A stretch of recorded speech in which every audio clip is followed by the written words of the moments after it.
I'm Janet Fielding, and I played Tegan Jovanka in Doctor Who. And this is The Legend of the Traveling TARDIS.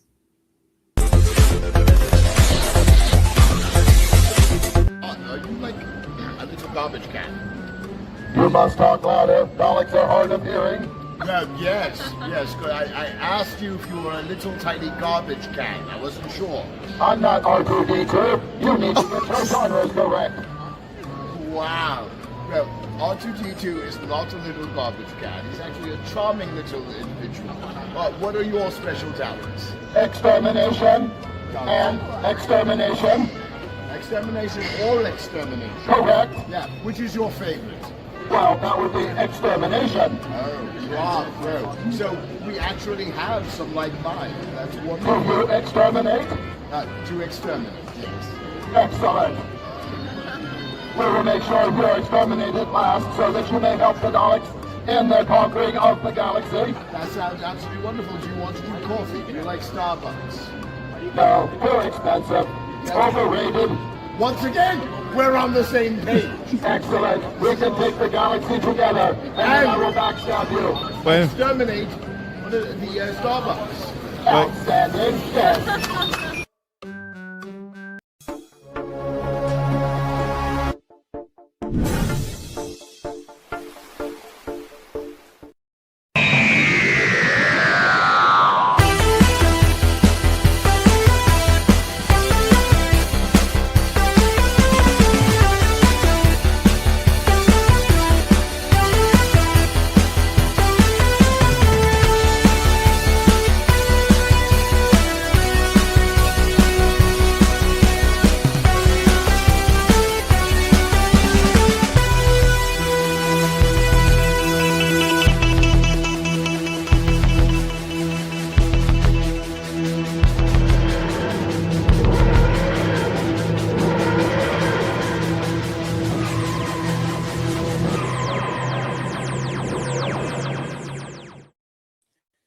Hello and welcome, fellow Whovians, to the Legend of the Traveling TARDIS. We are live. Special time, special day, but the same amazing crew. We've got an amazing special guest. We've got Janet Fielding here, Tegan from Doctor Who, from the classic Fifth Doctor, from the 15th Doctor, someone who spans both eras of Doctor Who. Oh my God, I'm so excited to have her here. So let's get started here. Starting with our producer, our showrunner, the amazing Christian Basil. Hello. Is the microphone Christian working? I just want to make sure because everything has been wonky this morning and StreamYard is just throwing complete random stuff out here. So just want to make sure the microphone's working okay, Dave. You broke up a little bit. I think I did. know if you or me. You did, but I think it might be me. I told you StreamYard is just acting weird, so we'll see how this goes. But you know what? Yes, I'm excited. Janet Fielding, Fifth Doctor companion, and she made a comeback in the Power of the Doctor with the 13th Doctor. I'll discuss more stuff with Janet when she gets on in here. But yeah, and I'll be producing today. So chats. Everybody, if you have a question for Janet, please put it in there. I'll be taking care of the chats this morning, and I will be doing production. So yeah. Oh, I don't need to go in the corner. Yeah, I'm fine. Cool. I forgot about her. The 13th Doctor. Yes, I'm mixing everything up. I'm already messing it up at the beginning of the show. Woohoo! No, that's okay. We work Tuesday nights at around 11 o'clock UK time and 6 o'clock our time. So when we have to wake up early, it's just not a functioning thing as much as exactly. It's and I'm 2 hours earlier than you. Yes. So speaking of waking up, let's wake up another returning Whovian from the TARDIS archives. Hey, Michelle. Hi. I am so thrilled to be here. For many people know, the Fifth Doctor era is my favorite era of classic Who, so I am ecstatic. Excellent. And from Eerie Travels, the spooky one himself, Mr. Mark Muncie. Hi, gang. Glad to be here. Yeah, growing up Who, I was, a teenager at just the right time for Peter Davison's run. So, and then seeing Janet, the first non-UK companion. I'm excited to talk to her. So. Excellent. So we're gonna speed things along. We're not doing the news today. Is that right, Christian? We're not doing. We do have some news, but we're not going to do the official. News. But we do still have our friend Gadget Pendragon here. Hi guys. How's everybody? You're doing okay. We're all doing great. Oh, did you want the music? Nah, I'm still asleep. There you go. That was good. Yeah, there's the music. We're gonna get copyright struck for that. Was it when I went? Well, this is for. I'm glad I'm on here because I was only like 5 years old when her series of the Fifth Doctor came out, and it was rare. I only got to see a few episodes on. Never tells her yeah. right. So no, I don't care. I'm going to be 50 years old in November. I don't care. I don't look it. So I am like, so I want to learn more about what was going on because I was still too little to know what was happening. And like I said, I had episodes where some guy was talking over the scene on PBS. I just had a piecemeal of the Fifth Doctor series, and I really want to know, like, how cool was it? How hard was it? What was going on? Now, we do have one piece of news I want you to bring up. One birthday. And very special. Just by chance, we're interviewing Janet. So I know, and I met him at New York Comic Con. That's the crazy part. Our own Fifth Doctor. I even gave him my business card and it had the TARDIS on it and everything.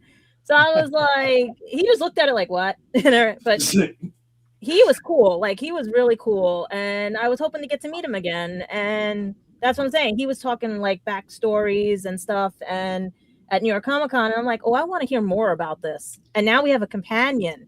So I want to hear even cooler stuff. It's always cooler stuff from the companion. But I got to confess, and I think I told Janet, this is, I think, the first picture I ever took with the traveling TARDIS was somebody. I'm almost 95% sure. I think it is. I think because look at the TARDIS. Yeah. It was blue. Now it's as Janet holds it up to. Yes. Just like all the TARDISes, they keep chameleon circuiting and glitching. There you go. Speaking of glitching, thank you, StreamYard, for whatever you've been doing this morning. And Dave, cheers to that.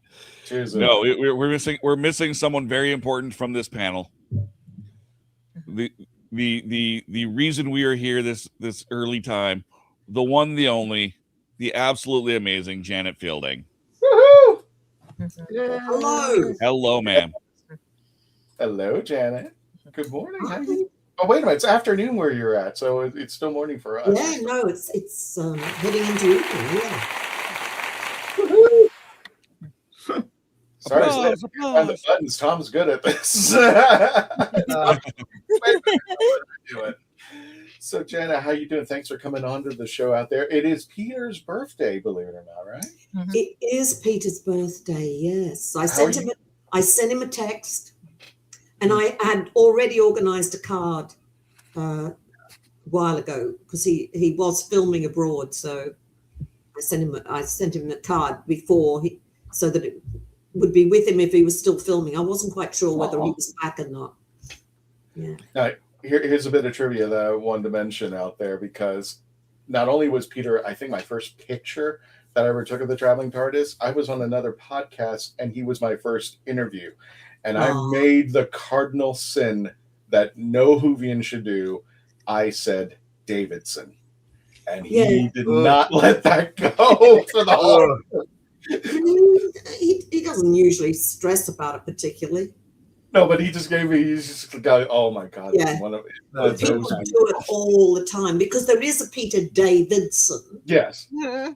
But I did it. I was like, Jen, I was like rehearsing this for like maybe a half hour. Davison. And then I walked up to him, hello, Peter Davison. Oh, geez. And he just gave me this look. And I just like, oh yeah, I'm going to be one of those other podcasts you've had today, haven't you? So sorry. So, Peter, sorry and happy birthday. There you go. Yeah, Peter Davison. Yeah. Oh, goodness. Sarah and I are going to take him out for lunch sometime. Oh, nice. Aww. You guys did a cooking show together once, right? We've done another one, which is on the season 21 extras too. Oh, Oh, wow. You know what Peter made? He made a chocolate milkshake.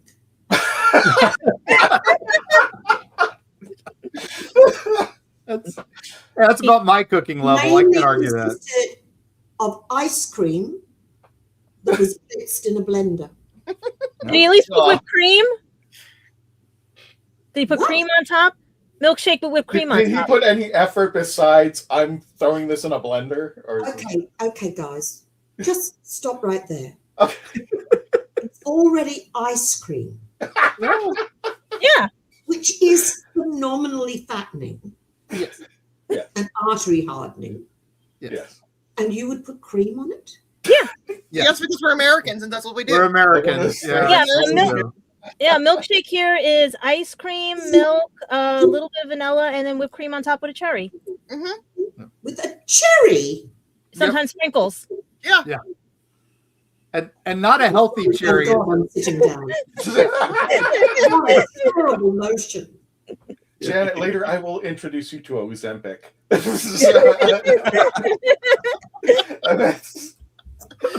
Yeah. And not a healthy cherry. It's a Yeah. maraschino cherry. They're the ones Yep. that are just covered in sugar syrup. So Honestly, I come back from America and I feel like I need a detox Yeah. because your food is so like calorific and oh yeah. processed. That's so the way much we want it. processed food. I That's bet the that way we want cream is not whipped cream, it's stuff out of a can, isn't it? Probably. Yeah. Not always. Yeah, Not it's always. even better. Always, some of the nicer places mix it themselves. Yeah. Oh, disgusting. That is the perfect reaction, Janet, for what she Yeah. said.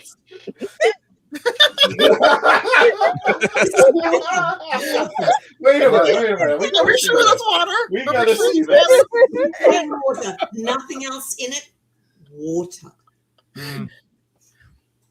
No, we gotta have like Aquafina or all those minerals that come in with it that add taste Yeah. to it. Oh yeah, or my personal favorite, Deer Park, which tastes like the deer did it in the water. And most likely the deer did have it. This is the one. Yeah, You are aware that the rest of the world thinks you people are nuts. Yes. Yes. yeah, and Yes. I reminded them of that constantly. that's why we came over here. I'm a because we- Scorpio, so I'm already pegged. That's nuts. I'm an historian, and that's the reason all of our ancestors came over here is because we couldn't make it over there because we're nuts, and so we were all sent over here. I think that's what happened in 1776, Janet. They all told, yeah, you can have your Cans of coffee cream. Well, half of us They were do sent not over as have those convicts cans anyways. that- Where My you, dad where came you around the boat at spice 4 years whatever old. is in those cans. Mm.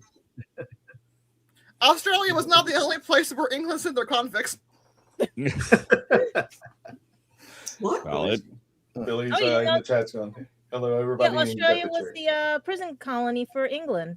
So was the United Yeah, States. it before the became a World War. prison Yep. colony for England after they had to shut down the American one because of the War of Independence. Yeah. Yeah. So that's what I'm saying. Yeah. So we used to send the convicts to you. Mhm. Yes. Yep. Now, No. and my ancestors were transported. Oh wow. Great granddad stole a horse. Way to go, granddad. Oh yeah. Great grandma stole 2 geese, and great grandpa he stole a bolt of cloth, and they got transported to Australia, Oh my God. Mm. which means they missed the Irish potato famine, which was Well. probably a very good thing. Mhm. Yes. They were really Well. bored without Twitter. So that's all I'm gonna say. Wow. We have a friend named Balti who's in the No Name Trivia show, and Balti is also from Australia. And when he came onto the show, we were talking about beverages, but he confessed that 8 out of the 10 things that will kill you on the planet are in Australia. Is that true? Can we back up his story? Is it only 8 out of 10? Maybe. I don't know. We may have one here in the States. I said there's a couple in Florida. Yeah, Definitely exactly. somewhere in One Florida. or two in Florida. I think we make Our salties are so much bigger than your alligators. Oh yeah. I'm Oh yeah. sorry, but Uh, your alligators look quite pathetic. yeah. Yeah. Oh, Well, I guess we're not going to Gatorland anytime We're soon. quite proud of our our crocodiles, our Yeah. saltwater crocodiles. Yes. They are the world's largest. Yeah, there's one in captivity in Gatorland in Orlando, and I believe he's called Old Grumpy of all things. And yeah, he's giant and he dwarfs everything else there. And they've got hundreds and hundreds of alligators, but he's like 3 times the size of all of them, and he is literally a giant dinosaur. It's pretty amazing to see him. So, They're incredible animals. yep. yeah. Oh my gosh. I'm at the Well, I wrong wanna end ask of the you a continent question. to go visit Gatorland. I want to ask you a question. We were talking about it a little bit before. I know you went from the talent side as Tegan to becoming the director at Marina Martin Associates. So, well, I didn't go what- straight from.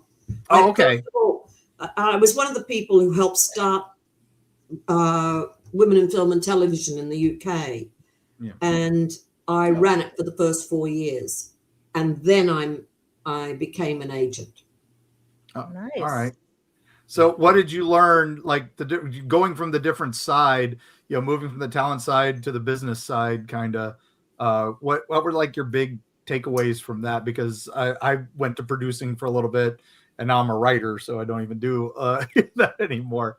Well, But what were your takes on that? So, well, the big thing that I realized was that when you walk into an audition, the people on the other side of the desk want you to be the answer to their problem. Oh, okay. And I never understood that when I was an actor. I just generally felt nervous in auditions. But in fact, that's the situation. Oh, that's cool. I never thought about it that way. That's No, amazing. I hadn't.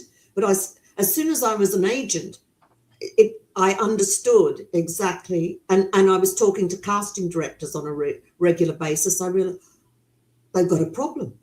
And the problem is, how do I cast this part? So, Nice. Oh, I got you. Well, you oversaw Paul McGann, so how much of a pain was he when he Let's get down to the nitty gritty. Let's get down to this that we want to hear. oh, Paul was a delight. He was an absolute delight. And of course, I see him at fan conventions and things, which is lovely. Yes. In fact, I'm going to see him this coming weekend in Scarborough, up in Yorkshire. And when's that taking? When is that taking place? Do you know the dates? That's the 18th, 19th, I think. Okay, so it's just a weekend there. Okay. Yeah. And I haven't been to Scarborough for years, so that'll be nice. Yeah. But he was very easy, really.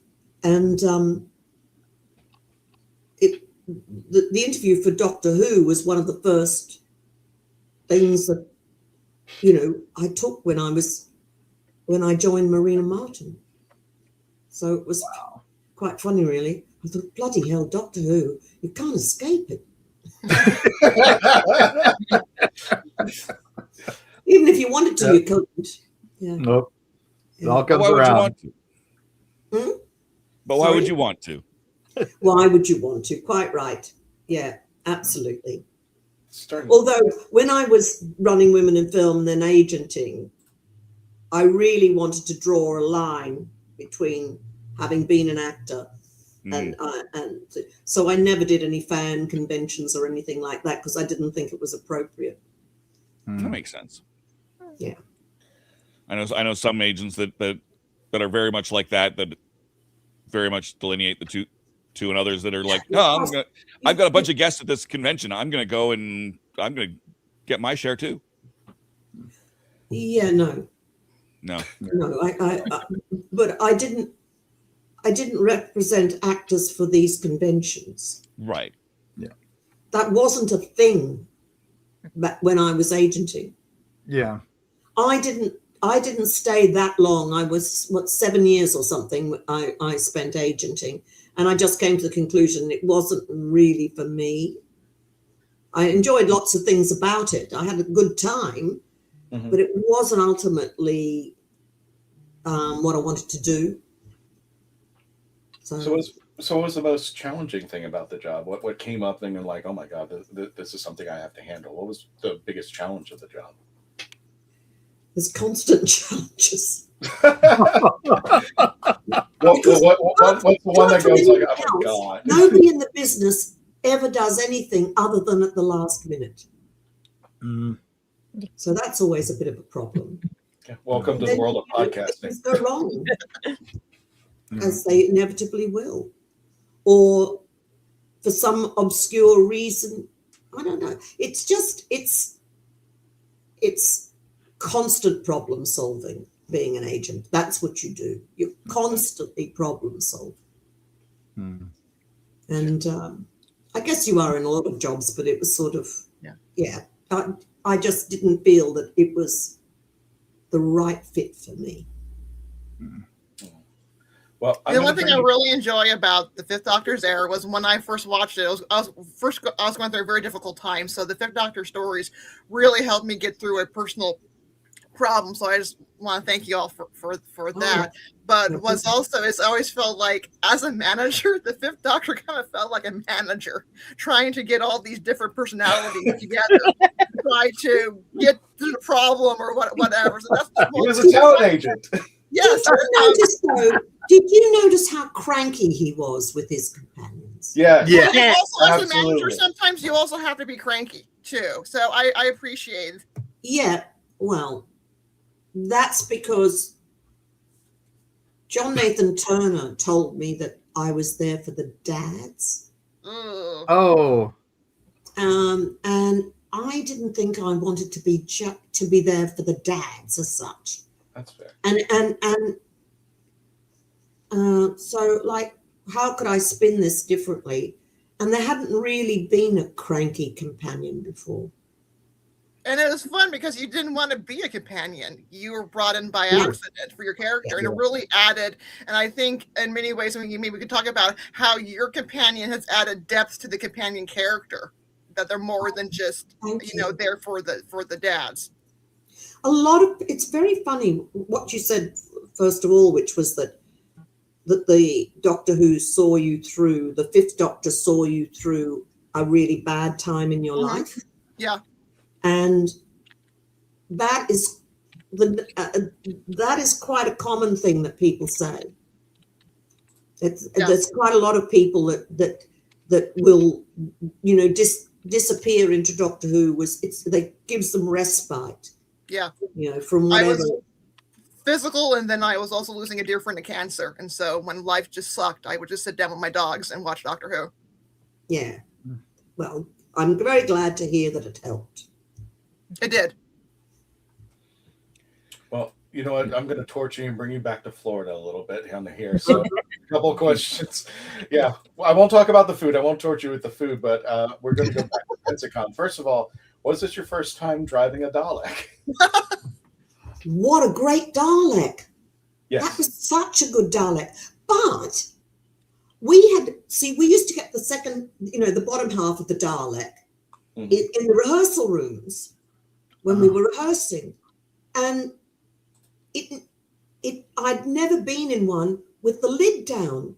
Oh my! But that is really claustrophobic. I could not do it. I could not play a Dalek. Well, let me just include this just for people who are not aware. This particular Dalek is Dalek Hal. Was commissioned by Marvin Sheldon, and Hal is brilliantly brought. Hal, when it comes to the Daleks of Florida, which is the entire group, Hal is the one that goes insane. And what I mean by that is I actually took Marvin with me to a location called Tampa Bay Comic-Con. And there's 2 floors of the convention, one where you can see where the actual convention's taking place. But then there's an area down below where the actual panel rooms are taking place. But you can see the floor downstairs. And I at some point during Tampa Bay Comic-Con, they're known to have people come out with their little speakers and they start dancing. They completely go nuts downstairs. And I was looking at the ground floor and I was looking at Marvin and I go, Marvin, wouldn't it be a great idea if Hal went downstairs and started dancing? 5 seconds later, he jumps into Hal, goes right into the elevator. Next thing I know, I've got videos of a dancing Dalek. So thank you. Brilliant. That's just the craziness out there. But yeah, Hal's the one that is the more popular because he's the one that's more outstanding of the group Pensacon out there. What do you think of Florida in general, besides our food and our alligators? I did have some good food in Florida because you do nice seafood.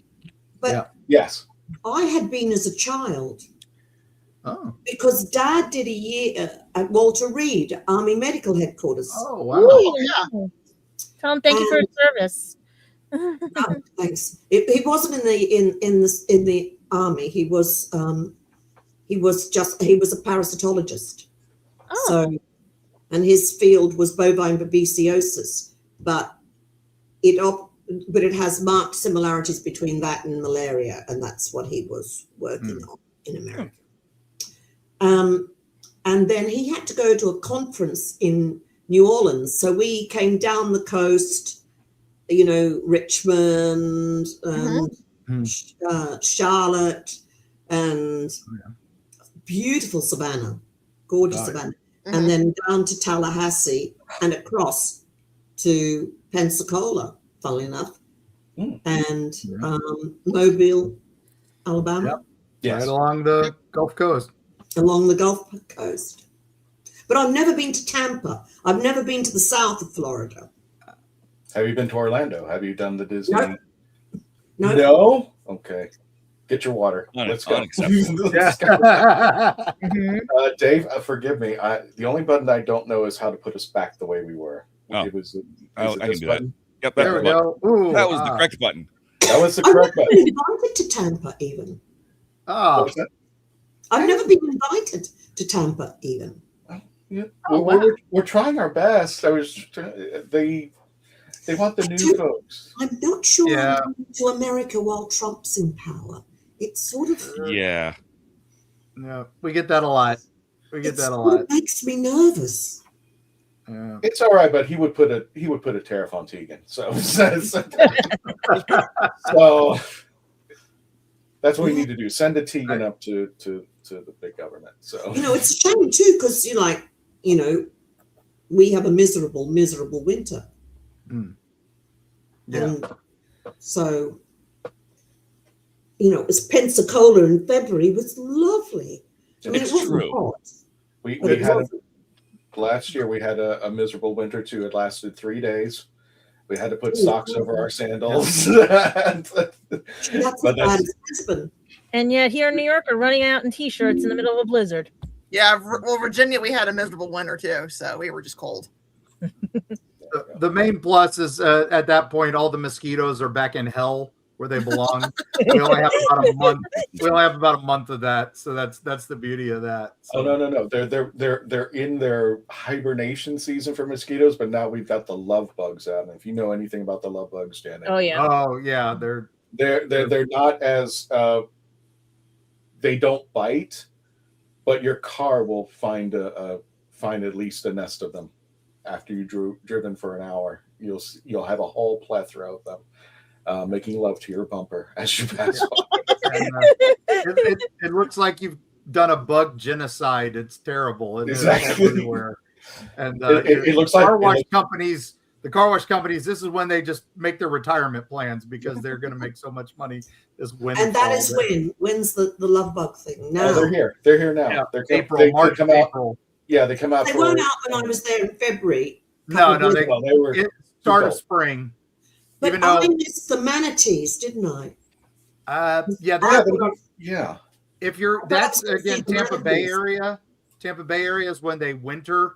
They go down there because there's the hot springs down there, so they all kind of crowd into that. It's actually kind of scary. They started finding that the power plants have that warm running water coming out of them, so they swarm those to the little inlets and stuff to the power plants, and that's where a lot of people watch them. But now it's about mating time, so they start moving out, and you can find them all over now. But, and the skin turns green when they go by the power plant. So poor guys. They glow in the dark. They glow in the dark. Yeah. Now they do. Did any of you go and watch Artemis 2 take off? Yes. Yes.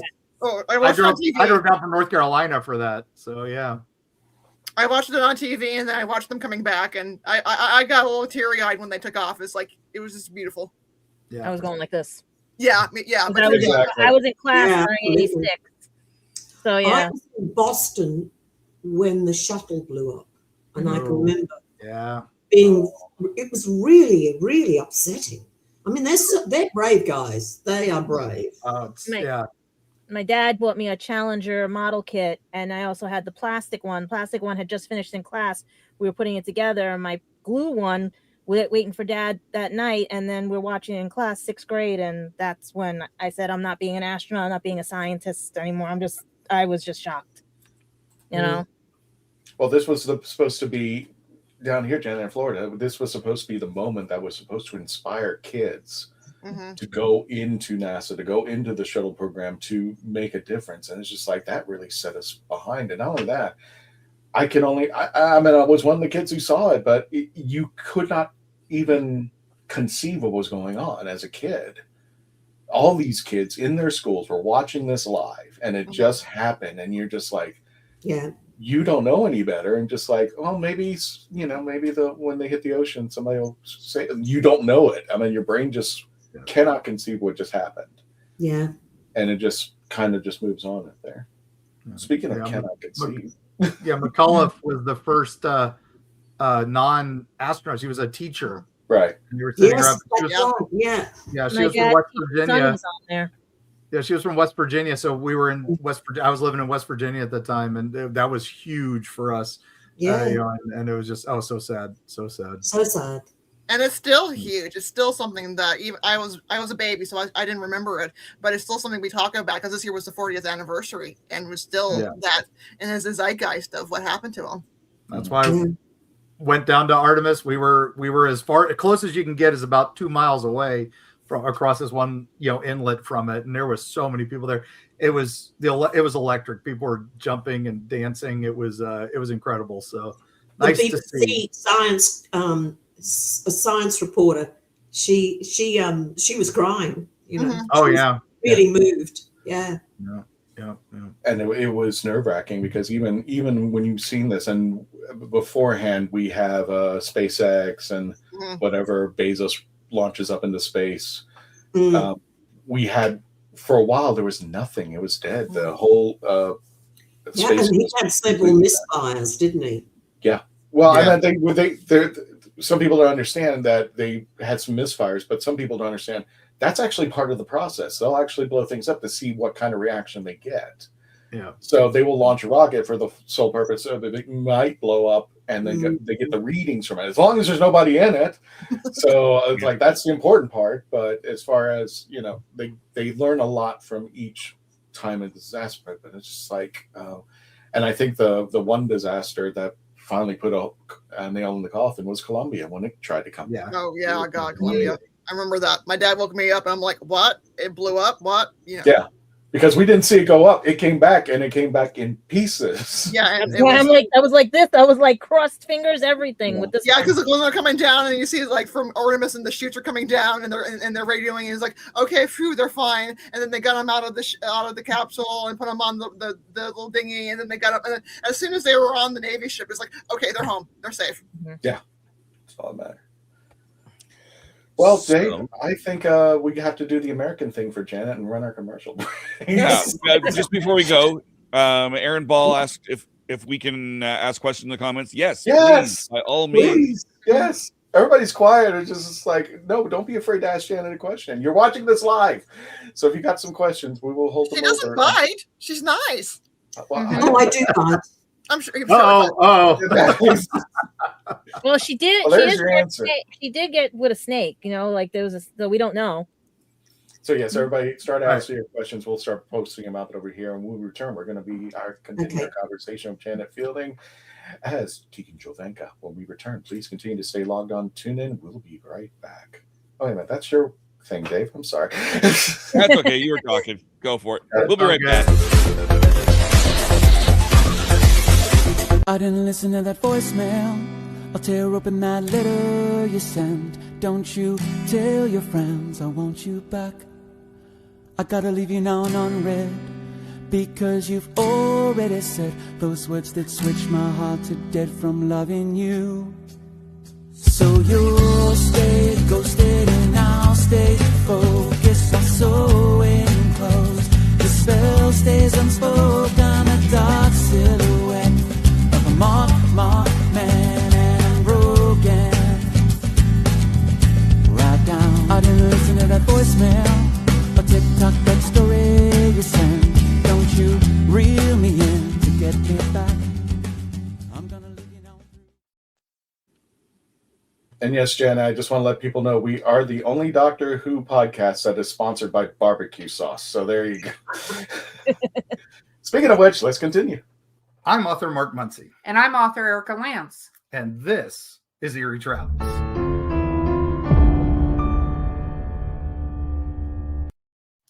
Greetings, travelers. Join us as we travel through folklore, myths, monsters, legends, and dark history. Now, we'll be your guide to the spooky side of reality as we discuss cryptids, paranormal, and all things preternatural. Sometimes we find the truth is way scarier than fiction. We're on twice a week on your favorite podcast platforms, including iTunes, Spotify, Amazon, and YouTube.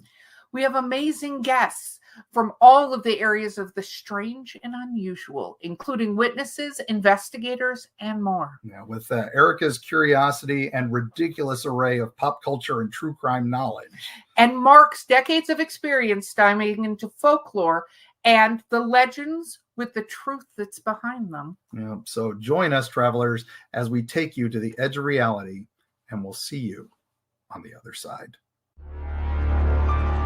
Are you tired of toxic fandoms? Do you wish we could go back to being happy? So do we.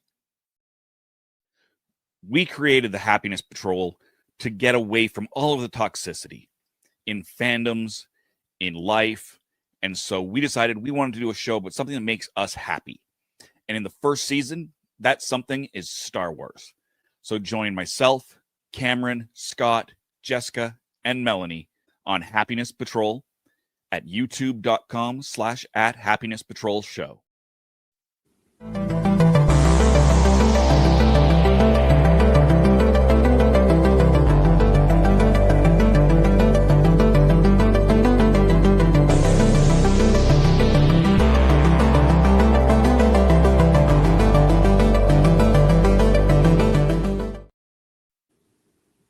So what's your favorite Western? Is it this one or maybe one of these? Is it a revisionist Western, an anti-Western, or maybe it's an all-time classic? Whether your favorite Western is in black and white, vibrant Technicolor, a spaghetti Western, a neo-Western, a comedy, or maybe it's only really Western in spirit. Whatever it is, this is the podcast dedicated to determining the top 100 Westerns of all time. Every second Monday on YouTube, Spotify, and Apple Podcasts. It's Horses on Film. This is Sophie Aldred with The Legend of the Traveling TARDIS. And we are back with our wonderful interview with Janet Fielding. Thank you for joining us here on The Legend of the Traveling TARDIS. Hello. Hello. So I wanted to ask you, what was it like coming back to Doctor Who after so many years as a returning classic companion? Terrifying. Because I hadn't been in front of a camera for 35 years. Oh. And, because I hadn't been an actor. And the only thing I'd been doing was Big Finish, and I don't have to learn a script for Big Finish. And Sophie Aldred has a big mouth. She told Chris Chibnall she really wanted to be an action hero. And I'm running up and down stairs and things in this. I said, you and your bloody big mouth. Yeah. No, we had a great time. We had a lovely time. But it was so funny because somehow the fans knew where we were filming. And they used to show up. And they wanted to keep us a secret, and they did. They did a really good job.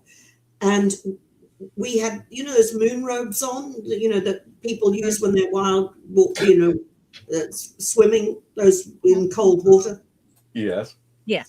And so we looked like demented monks, and then they put an umbrella over our heads, and so that nobody could see us, and we were sort of ushered into the location for the filming.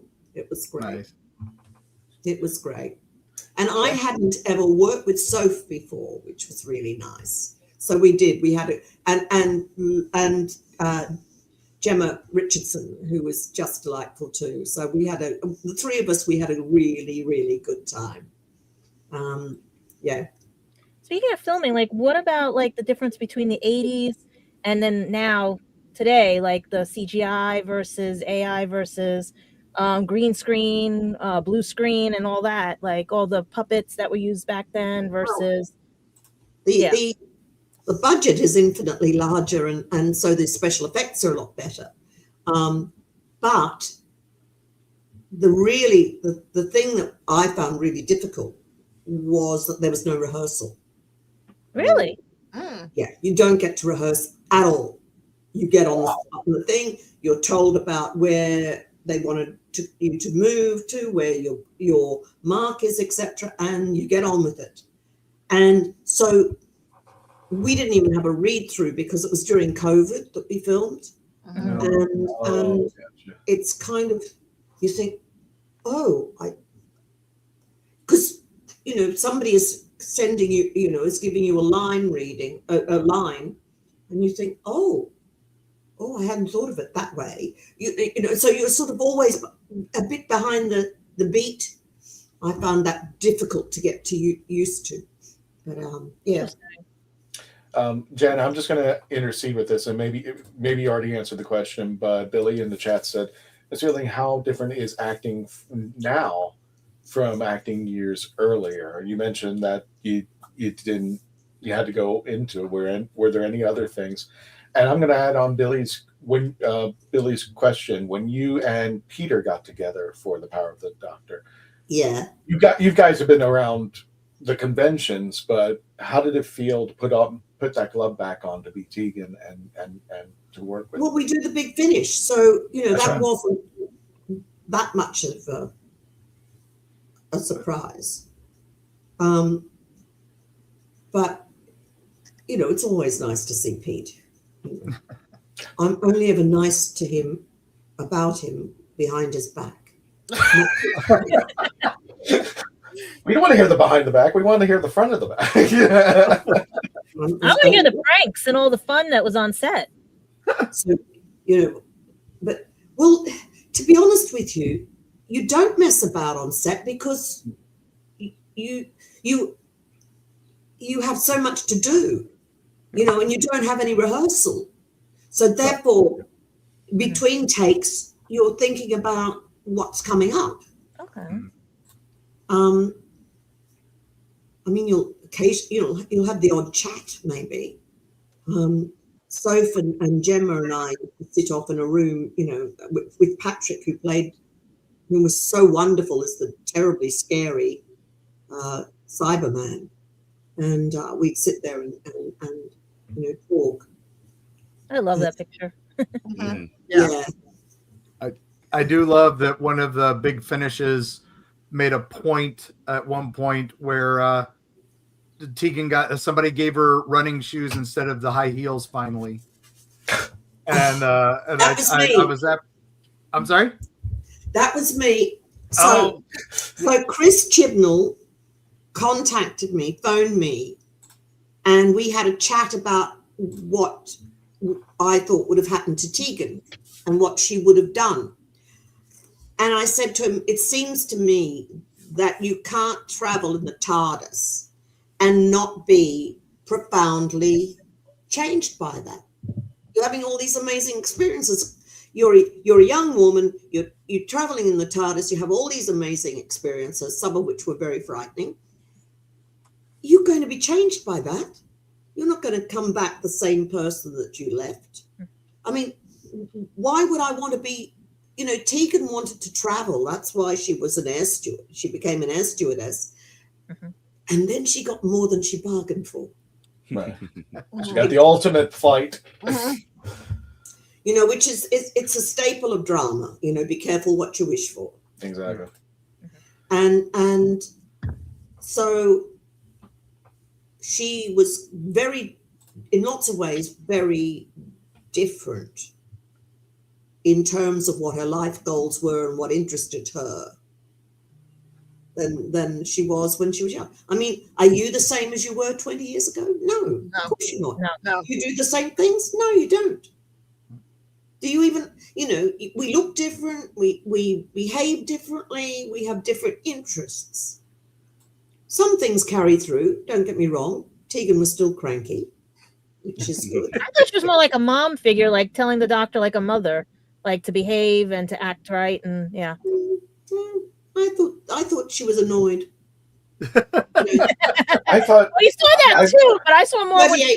38 years, I said in that. I kind of saw Tegan as the kid's sister, who the older brother thinks he's the smart one, but she has to come in and go, no, you're not that smart. And one of the things, here's the segue, because I want to introduce you. I do see Peter's the only boy in a family with 3 girls, and I'm the only girl in a family with 3 younger brothers. Oh. Okay. So just to get on the segue, and I want to introduce you to our friend Faith Kelly. Faith Kelly, who wasn't here, but she's our premier 13th Doctor. And she does a bang-up job being the 13th Doctor in our cosplays and when she come out. In fact, Jodie Whittaker did show up down here to MegaCon just recently, just a couple of months ago. Did she? So my question to you is this. Yes, she is. When you were told, hey, Jodie Whittaker is now the Doctor, what was your reaction to that? Especially being with Tom and Peter. I was really chuffed that, it was a female Doctor. But at the same time, I also took Peter's point about young adolescent males losing a very positive role model. And there aren't a lot. Because the anti-hero has been very fashionable for a very long time. So I get where he was coming from. But me personally, I was delighted. I thought that was just fantastic. And she's such a good actress. Oh, I'll tell you a bit of a weird story going on that, because when I grew up Doctor Who, we only had it on PBS. And the problem is that I didn't have Twitter. I didn't have Facebook. I knew nothing. So all I knew was what PBS was showing. So all I knew was this floppy-haired guy with a long scarf and a blue TARDIS came up. And at the end of the series, he falls off a tower, becomes blonde, and that's the end of Doctor Who. That's all I knew, because they would go back and we watched Robot again. And that was my Doctor Who experience. Well, one day, the PBS station, I don't know if they came into money or something, but now I'm hearing the words, oh, we're going to have a special episode called The 5 Doctors. So coming as a kid who only knew Tom Baker as the Doctor, then seeing him turn blonde, and then all of a sudden we were watching The 5 Doctors and we were watching Castrovalva. I mean, when I was a kid growing up, I didn't know any better. And I was one of those kids, I will admit, you took my Doctor away. Where's my Doctor? Is he coming back? And I understand now that the generations that grow up, that they see new Doctors and then they go, oh, yeah, by the way, there was this series on from 1963 to 1989. Oh, there was this 1996 TV movie. Yeah. I mean, it was just, I understand that. 60 years. Yeah. Yeah. Well, now, 63. Yes. It spans 63 years. Did you ever think that it would come this far? Did you ever No. think that the series would go? No, of course not. No. Who would? No. Yeah. But you're happy. You're happy it's here. So, as the founder of, with the founding administrator for Women in Film and Television for UK, and then we have a female doctor, do you think there was any more significant changes after, your advocacy work and stuff like that? Do you think what still needs to be done would probably be the best question there? Well, I've largely stepped aside from all of, from that sort of thing. I've been involved in a lot more youth stuff. So I ran, for 12 years, I ran a youth arts charity. So very nice. Because there's a lot of deprivation, not that far from me, and a lot of kids who don't get a lot. And was this the Motor House project? Yeah. Okay. Yeah, that was the Motor House project. So I was trying to save a building and use it as somewhere where kids could get work experience, but also where the venue itself, that's it, where the venue itself would subsidize youth work. And the local council agreed to redo the frame of the building, and then we got hit with this austerity, and so they sold the building. And we'd spent a lot of the money that we raised in the building, and to no avail. But there's a guy at the moment that I've been talking to who's trying to turn it into,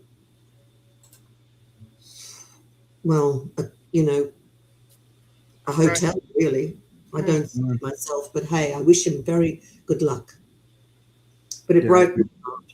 It was really upsetting. And then I kept the charity going with the youth work for another 6 years.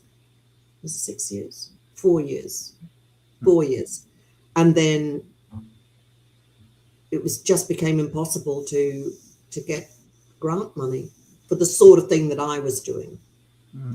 And so I help another friend with her youth work, but her funding has just stopped. So, but I think it'll come back, because we've had a couple of things with riots, with young people rioting.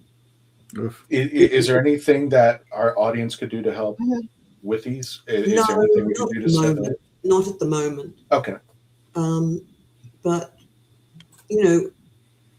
I said at the time, there's going to be riots because kids haven't got anything to do. Right. They've got no hope. Right.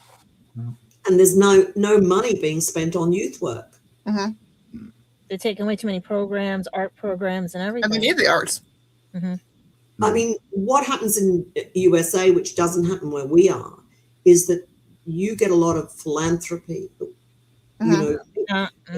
Yes and no. You have a low tax. Certain areas. Sorry? Yes and no. Certain areas get the philanthropy, some don't. But that's that's always the issue. Yeah, always. Especially rural areas like where I'm at is it's always the lowest common denominator. Sadly. Yeah. So. And it's always a mixed bag, because going back to the Space Coast, I mean, it was dead. It was literally nothing. All the hotels had closed up. All the restaurants were slowly dying, and there was nothing else.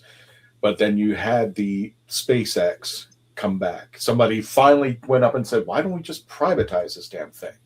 So they finally got their act together, and now the Space Coast has blown up like never before. People who wanted those jobs from NASA and wanted to go into space, they have multiple chances.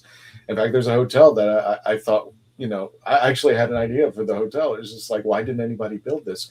But they built a hotel for its sole purpose. They put a bar on top that you could watch the rockets go off and have a drink while you're doing it. It's just like, so yeah, it's kind of a weird bag of nuts, but yeah, I'm hoping people will support things like this. I love the idea that it was a double thing. It would have saved a building as well as inspire kids to go into the acting field and give them the original place where the old, Apollo, Gemini, and everybody, it was a place called Shuttles. It was the bar there, and they were tearing it down, and then they built the hotel on top of it, and then it was going out of business too. And thankfully, it's been saved again with all this. So nice to see. As a historian, it's always nice to. Well, historic preservation is near and dear to my heart. I've been in museums since I was 16 years old and researching, and now I'm a researcher. But it's like, we got to keep our history. We got to keep our arts. We got to have our connections to who we are.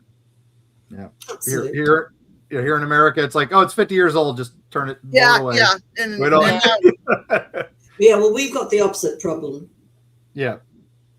We've got the opposite problem in that we save too much.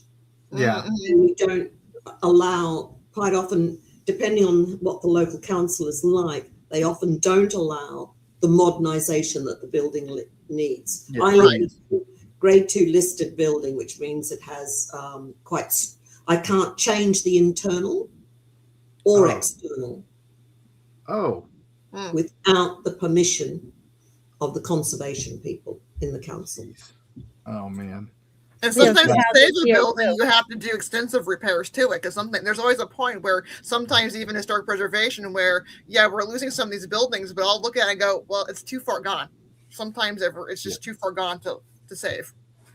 Well, for instance, you can now get double glazing, which looks, you can't tell that it's double glazing. DuPont do it. You can't do double glazing. Wow. But you can do secondary glazing, which looks awful. And you can see it from a long way away, and it looks crap. So they're duct taping it. That's basically duct taping it. With pre-1950 duct tape. Sorry, in America, I don't know if it's a UK thing, but when there's a problem, we always duct tape it. We always put the duct tape on it.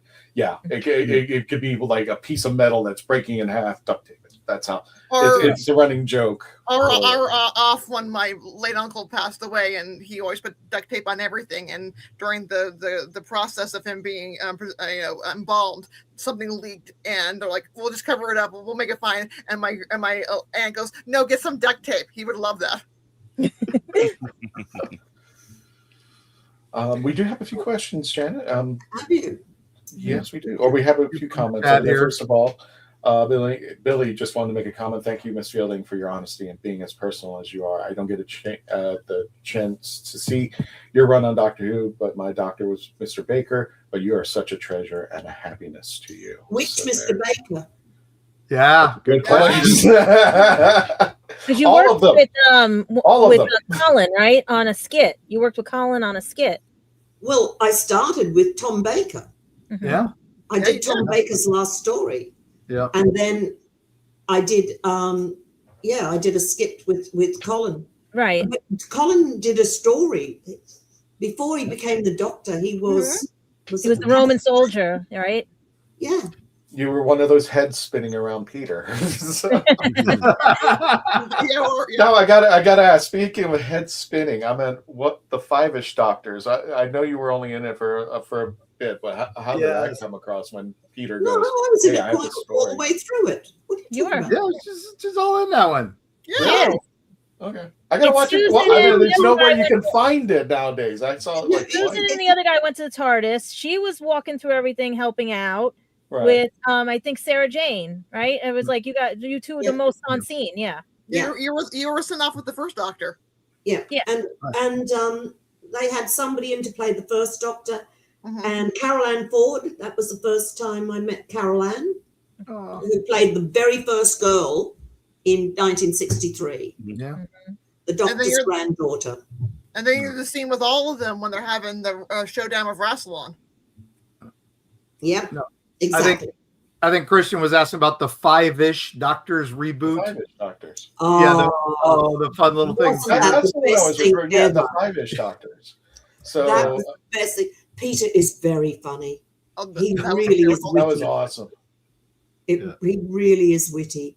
It was so good. I still think the John Barrowman having his secret family was the best thing. That was just amazing. So wonderful. And then you're talking to him through the head, and like, you're late again. So yeah, I was talking about the Five-ish Doctors. Because they were doing, because I'd had, they'd all, so the doctors did a benefit for Project Motorhouse. And then the companions said they wanted to do one. So they came and did one. Oh, nice. And it was during that we filmed some of the bits for the Five-ish Doctors reboot with all the companions. Okay. I see what you mean now. I was thinking Five-ish Doctors, but not the Five-ish. No, we got, you meant Five Doctors, I meant Five-ish. Yeah, Five-ish Doctors reboot. Yeah, you're right. And that was, that was just a great day. And then of course Peter Capaldi, because Peter was an old friend. Mm-hmm. Peter came and did a benefit as well for the charity. Now that we're talking the Five Doctors, we have a chat. Got a question. If you can remember working on the Five Doctors episode, how did you feel working with all the doctors on the set at one time? Was it a laugh? Was there a lot of egos flying around? There were some egos. Yeah. All right, spill it, Janet. We want to know everything. Spill it. No. That's why we brought you here. Absolutely not. You can spill it on the other show. She can spill the tea on the other show. There's a rhyme with trout. It was it was quite funny. Yeah. But, because Peter was the doctor at the time, and Peter's quite a calm personality, it wasn't as bad as you might expect. And Pat Troughton, it was such a treat to meet Pat Troughton. Because to me, he, my Doctor apart, he was my favorite. Because he was the one that I really remember from being a child. Right. Yeah. And he was lovely. Absolutely lovely. I got the pleasure of meeting Nicholas. I got to meet Nicholas Courtney once, and he said that was his favorite time was doing that Five Doctors with him and Troughton, because he hadn't really played as much with Troughton as he wanted to, and it was.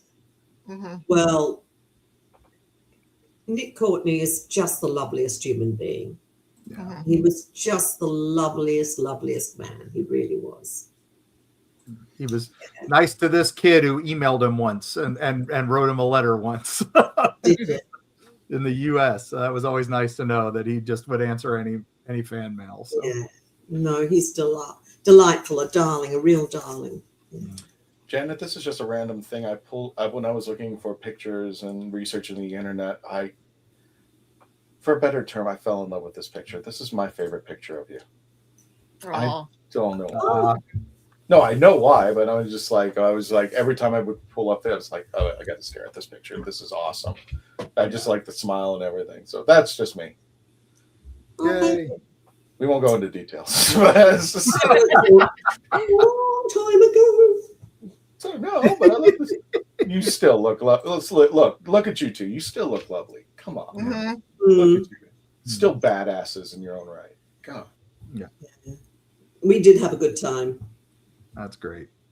This is a spin-off right here. Just you two. Oh yeah. Yeah. That I would love to You see. two take it. Yeah. Yeah, me too. You got the hookup with Big Finish. Get on Big Finish. Yeah. Well, you get on to Big Finish. We have. I've asked. We got Nick on speed dial, so come on, Christian. You get on to Big Finish. Okay. Yeah. The last time I talked to Doesn't Nick, I listen said to me. I said, Nick, I will be a potted plant in the background making noise if you want me on Big Finish. Yeah. That's how I want it. But speaking of which, you actually have a new Big Finish coming out. This is I do, yeah. Help Skelter. Yeah. Very good. Tell us a little bit about that. What No. No. Oh, we can't talk about it? No. I just remember that we had to delay it several times because Mark Strickson was supposed to come across from New Zealand. And then at the last minute, he cancelled. Oh. I'd be lying if I said I knew the script. The trouble is, because you don't learn it, you just read it. Right. And then you do it in this, you read it, you work on it, and then you come into the studio. But if you don't learn it, you don't remember it. We all say the same thing. We find it really hard to remember. What's it say on the blurb?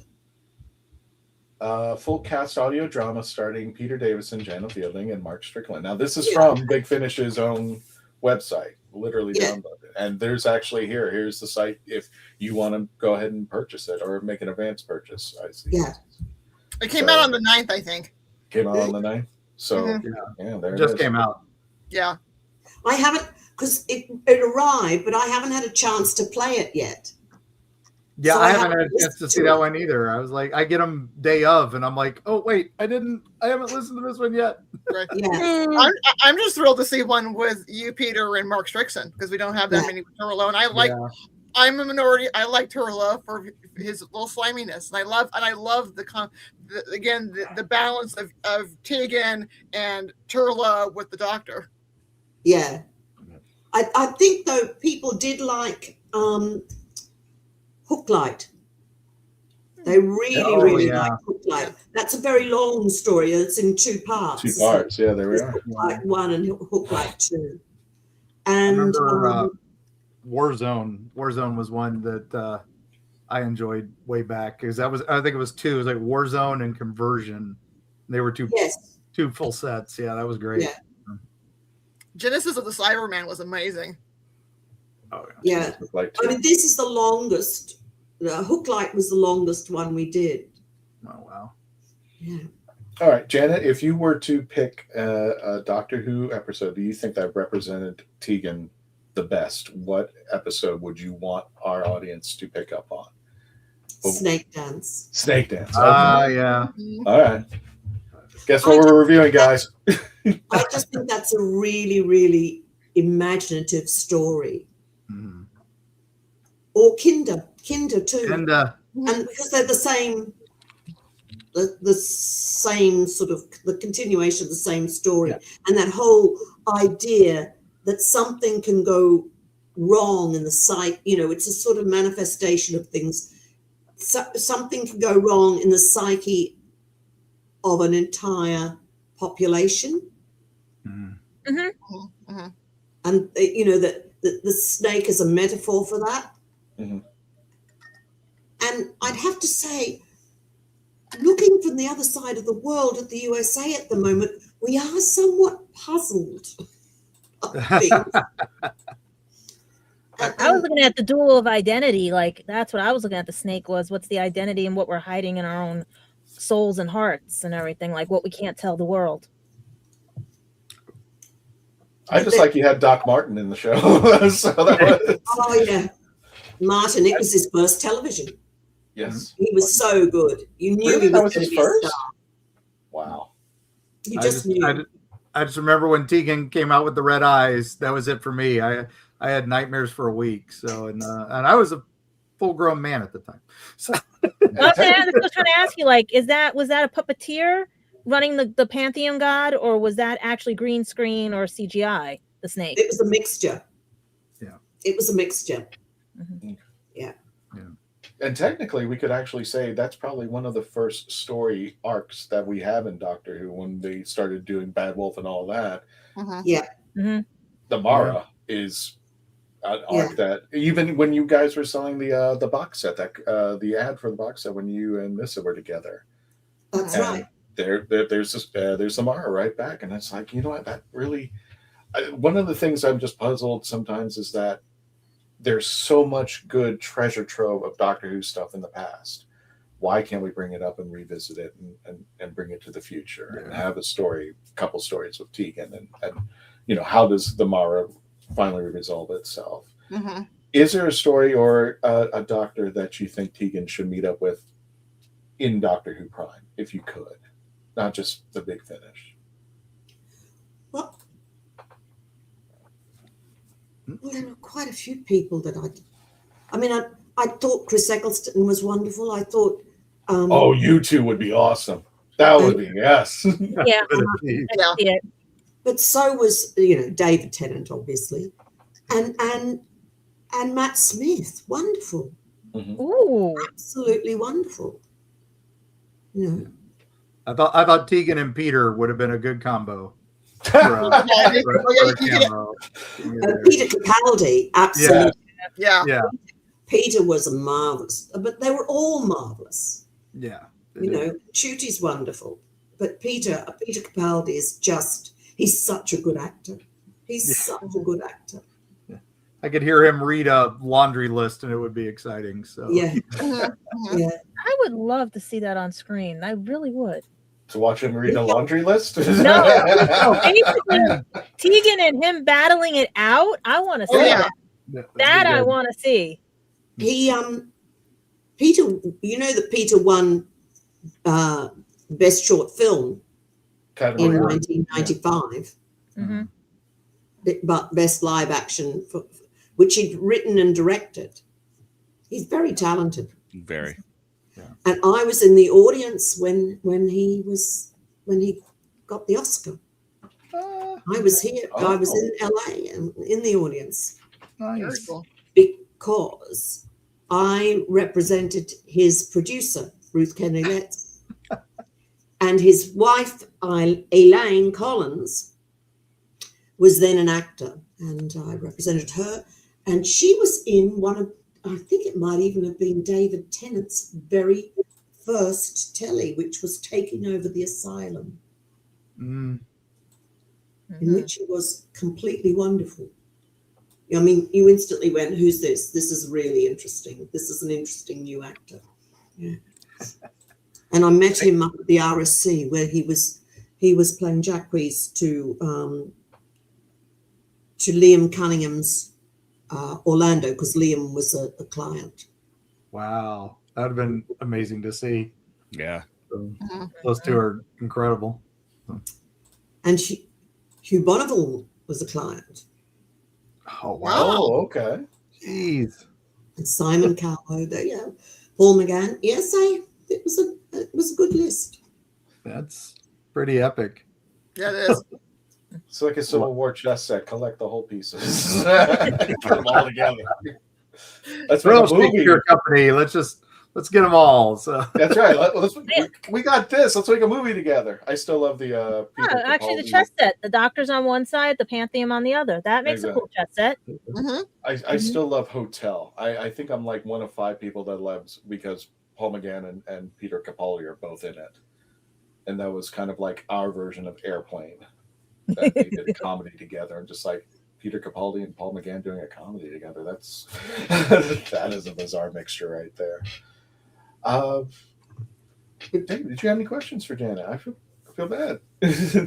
Right over there. No, we've been rabbiting on for over an hour. No, that's about that. I wanted to give Dave a chance if he had any questions. Well, I was curious. Is there one? And we talked about the new Big Finish, but is there any Big Finish that you remember that you really think we need to pick up and listen to?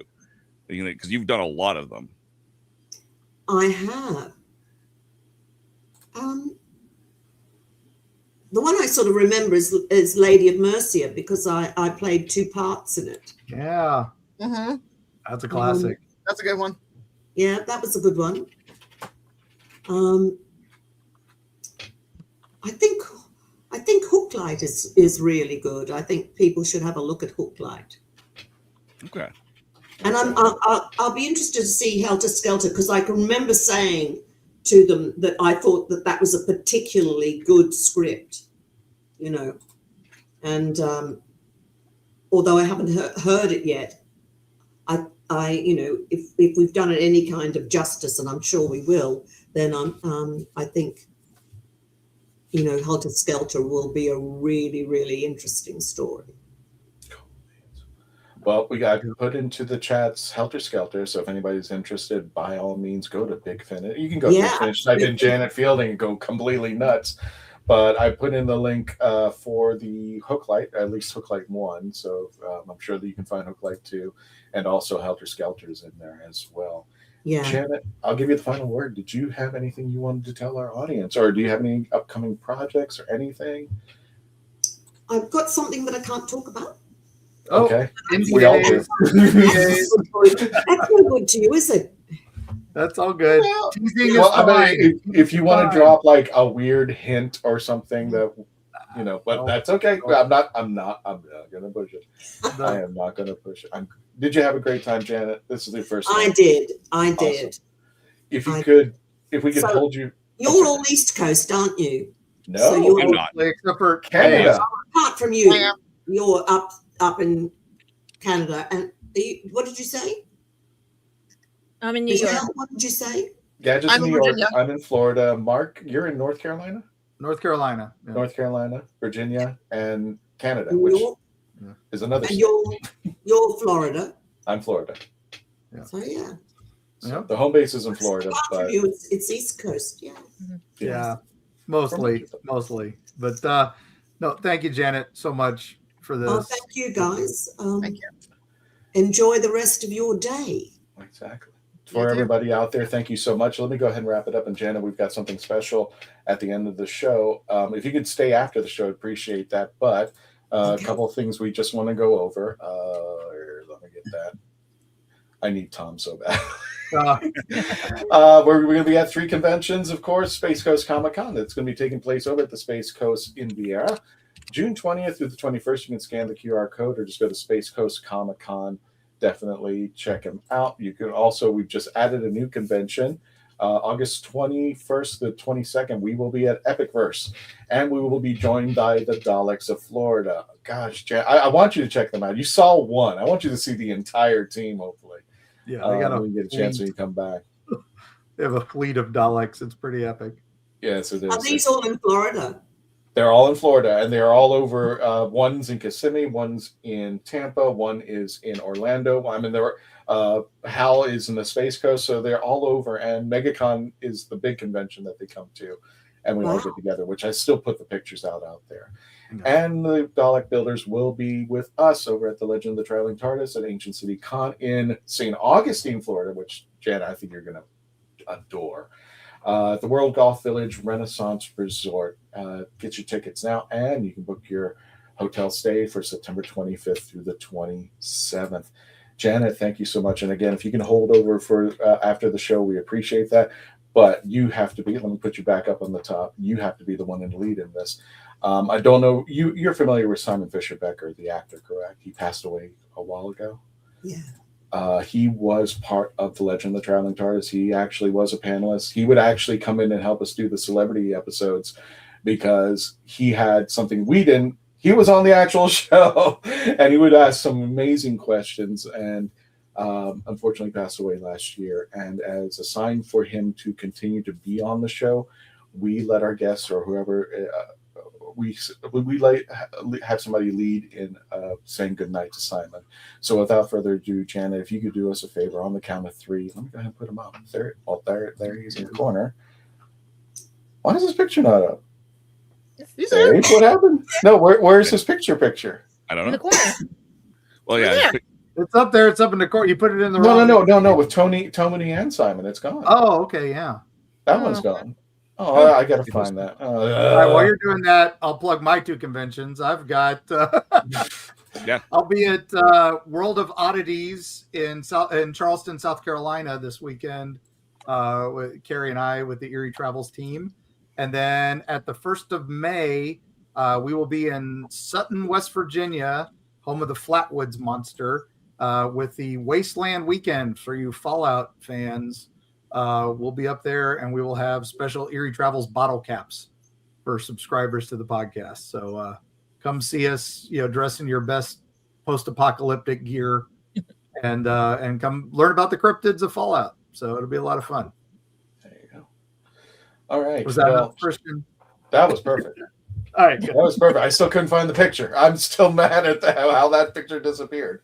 All right. Now back to your regularly scheduled Simon goodbye. So that's right. Janet, if you could just go ahead and lead us out to say goodnight to Simon, we'd appreciate that.